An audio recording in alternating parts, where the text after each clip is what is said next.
ককাই ল'ৰাটো বেংগলৰত আছিলে, যিহেতু সৰু ভনীও বেংগলৰত থাকে। ককাই নোহোৱা খবৰটো শুনি ল'ৰাটোৱে ঘৰলৈ আহিবলৈ ওলোৱাত অকলে পঠিয়াবলৈ টান পাই সৰু ভনীয়ে লগতে গুচি আহিলে। তাই যোৱা মাত্ৰ এমাহ হৈছিলেহে পুনৰ আহিব লগা হ'ল। আৰু তাই বৰ্তমান যিটো কাম কৰি আছে সেই কামটো বোলে খুব ভাল, আৰু ইয়াত যদি বেছি দিন থাকে তেনেহ'লে তাই পুনৰ গৈ সেই কামটো নাপাব। সেইটো কাৰণে ককাই শ্ৰাদ্ধখনলৈ তাই আৰু নৰলে। আজি যাবলৈ ওলাইছে, তাকে মই থ'বলৈ বুলি ওলাইছোঁ এয়াৰপৰ্টলৈ। আহি পালোহি ডিব্ৰুগড় মোহনবাৰী এয়াৰপৰ্ট। ইয়াৰ পৰাই ভণ্টিয়ে যাব, প্ৰথমে গুৱাহাটী যাব, তাৰপাছতে বেংগলৰলৈ যাব। আৰু তাই যে ইমানখিনি সাহস কৰিব পাৰিছে আচৰিত লাগে। মোৰ কিন্তু ভয় লাগিব দেই, অকলে প্লেনত উঠি ইমান দূৰলৈ যাবলৈ। চকুৰ প্ৰচাৰতে তাই যে কেতিয়া ইমান ডাঙৰ হ'ল গমেই নাপালোঁ। এতিয়া এৰোপ্লেনত উঠি অকলেই আহ-যাহ কৰিব পৰা হ'ল। মোৰ হ'লে ভয়ে লাগিব।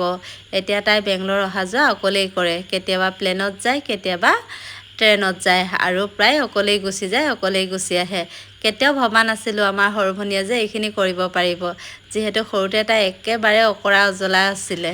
মানুহৰ লগত কথা পাতিবলৈও ভয় কৰিছিলে, কথা পাতিবলৈ বিশেষকৈ নাজানিছিলে, খং চোকা আছিলে, আৰু কেনেকৈ কথা পাতিব লাগে সেইটোও নাজানিছিলে। আৰু বৰ্তমান চাওকচোন বাৰু ক'ত গৈ কাম কৰি আছেগৈ। আমাৰ ঘৰৰ কোনো এনেকৈ যোৱা নাই আজিলৈকে, তাইহে অকল। তাইক সৰু হৈ থাকোঁতে আমি ভাবিছিলোঁ যে তাইনো কি কৰিব, পঢ়া শুনাটো বৰ ভাল নাছিল, কিন্তু এতিয়া তাইয়ে আমাতকৈ সকলোতকৈ আগবঢ়া হ'ল।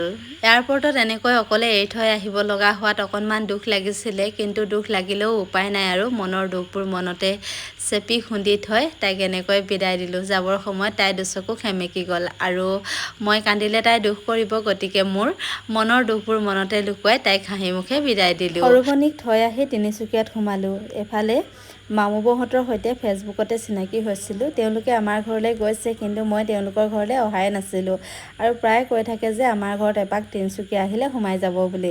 সিদিনা কৈছিলোঁ সৰু ভনীক থ'বলৈ 24 তাৰিখে ডিব্ৰুগড় যাম। তেওঁলোকে কৈছিলে যে ঘূৰি আহোঁতে যেনেকৈ নহওক এপাক সোমাই যাব লাগে বুলি। সেয়েহে ভাবিলোঁ যে এপাক সোমাই যাওঁ। আজি বোলে তেওঁলোকৰ ছোৱালীজনীৰ জন্মদিন উপলক্ষে এইফালে তেওঁ লগৰীয়া দুগৰাকী আহিছে সহায় কৰি দিবলৈ, আৰু ময়ো যিখিনি পাৰোঁ কৰি দিছোঁ। আৰু ভাত খাই যাবলৈ কৈছে, কিন্তু মামু বৌ আজি ভাত বনাব নোৱাৰে। মই বোলো ময়ে বনাই দিওঁ দিয়ক, আৰু সেয়েহে এতিয়া তিনিচুকীয়াত আহি তেওঁলোকৰ ঘৰৰ ৰান্ধনি কৰি আছোঁ। মই থাকোঁতে তেওঁলোকৰ অভিজিত দাদাই ভাত বনোৱাটো কেনেকৈ বাৰু চাই থাকিব পাৰোঁ, সেয়েহে মই ক'লোঁ আপুনি নালাগে, ময়ে বনাই ল'ম বুলি। আৰু এয়া আমাৰ সকলোৰে কাৰণে এতিয়া মই ভাত ৰান্ধি আছোঁ।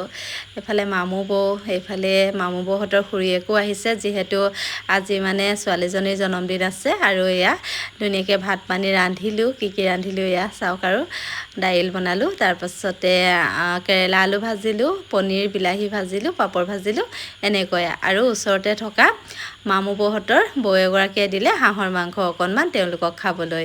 খাই বৈ তেওঁলোকৰ ঘৰৰ পৰা এয়া উভতি আহি আছোঁ। ফেচবুকৰ জৰিয়তে বহুত মৰম চেনেহ পাইছোঁ এই পৃথিৱীখনত, আৰু সকলোকে বহুত বেছি ধন্যবাদ আপোনালোকৰ এই মৰম ভাল পোৱাবোৰৰ বাবে।